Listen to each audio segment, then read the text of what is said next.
एक दिन याकूब से उत्पन्न लेया की पुत्री दीना उस स्थान की स्त्रियों से मिलने गई। जब हिव्वी भूमिपति हमोर के पुत्र सिखेम ने उसे देखा तो उसे पकड़कर उसके साथ बलात्कार किया। वो याकूब की पुत्री दीना पर मुग्ध हो गया।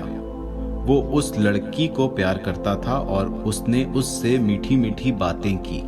सिखेम ने अपने पिता हमोर से कहा, इस लड़की से मेरा विवाह करा दो। याकूब ने सुना कि उसकी पुत्री दीना के साथ बलात्कार हुआ है। उस समय उसके पुत्र खेतों में डोरों को चराने गए थे, इसलिए याकूब उनके लौट आने तक कुछ न बोला। सिखेम का पिता हमोर याकूब से बातचीत करने के लिए उसके पास आया। जब याकूब के पुत्र खेत से घर लौटे और उनको इसकी खबर मिली तो वे क्रोध से आग बबूला हो उठे, क्योंकि इज़राइल में याकूब की पुत्री के साथ बलात्कार कर सिखेम ने उनके प्रति बड़ा अपमानजनक काम किया था। ऐसा नहीं किया जाना चाहिए था, परंतु हमोर ने ये कहते हुए उनको संबोधित किया, मेरा पुत्र सिखेम तुम्हारी पुत्री पर मोहित हो गया है, इसलिए मैं प्रार्थना करता हूँ कि तुम लोग उससे विवाह करा दो। हम लोगों के साथ वैवाहिक संबंध स्थापित करना प्रारंभ कर दो। अपनी कन्याएं हमें देने लगो और तुम हमारी कन्याओं को अपने लिए लेने लगो। तुम हमारे साथ रहो। ये भूमि तुम लोगों के सामने है, उसमें बसो, व्यापार करो और धन संपत्ति अर्जित करो। इसके बाद सिखेम ने दीना के पिता और भाइयों से कहा, तुम लोग मुझ पर कृपा करो। जो कुछ तुम मुझसे मांगोगे मैं दूंगा। जितना भी दहेज या भेंट तुम मुझसे चाहोगे मैं दूंगा। बस उस कन्या को विवाह के लिए मुझे दे दो।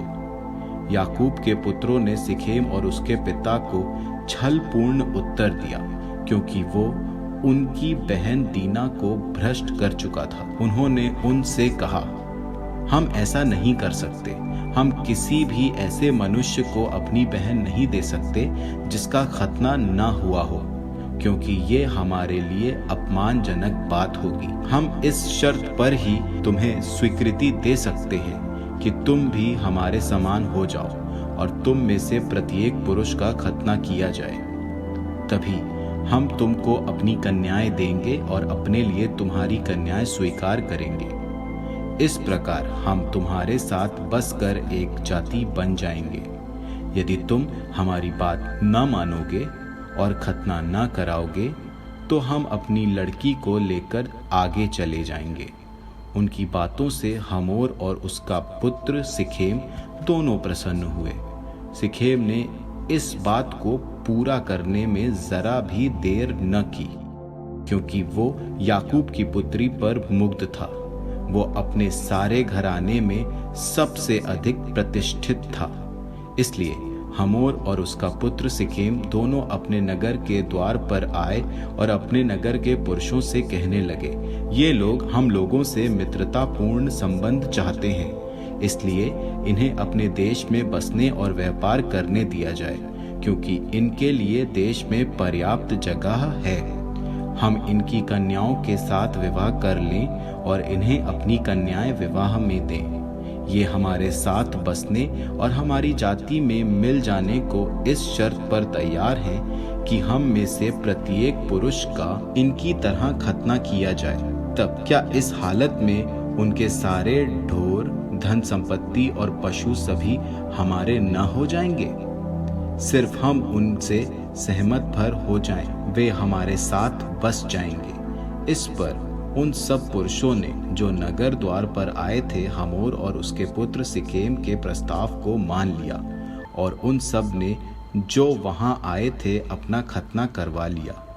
तीसरे दिन जब वे सब दर्द में झटपटा रहे थे, याकूब के दो पुत्र सिमोन और लेवी जो दीना के भाई थे, अपनी तलवारें लेकर बिना किसी सूचना के नगर पर टूट पड़े और उन्होंने सब पुरुषों को मार डाला।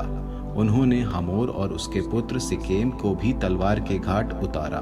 फिर सिखेम के घर से दीना को लेकर चले आए। याकूब के दूसरे पुत्र मृतकों के पास आए और उन्होंने नगर को लूट लिया। क्योंकि उनकी बहन के साथ बलात्कार किया गया था। उन्होंने उनकी भेड़ बकरियां, गायें, बैल, गधे और नगर और खेतों की सारी चीजें ले ली। उन्होंने उनकी सारी धन संपत्ति, उनके बाल बच्चों और उनकी स्त्रियों को तथा जो कुछ उनके घरों में था उसे लूटकर अपने अधिकार में ले लिया। तब याकूब ने सिमोन और लेवी से कहा, तुम लोगों ने कनानी और परिचित देशवासियों की दृष्टि में मुझे घृणित बनाकर मेरे लिए आपत्ति मोल ले ली है। मेरे पास बहुत थोड़े आदमी हैं। यदि वे लोग एकत्रित होकर मुझ पर आक्रमण कर दें तो मेरा और मेरे परिवार का नाश होगा। परंतु उन्होंने उत्तर दिया, क्या उसको हमारी बहन के साथ एक वेश्या की तरह व्यवहार करने का अधिकार था?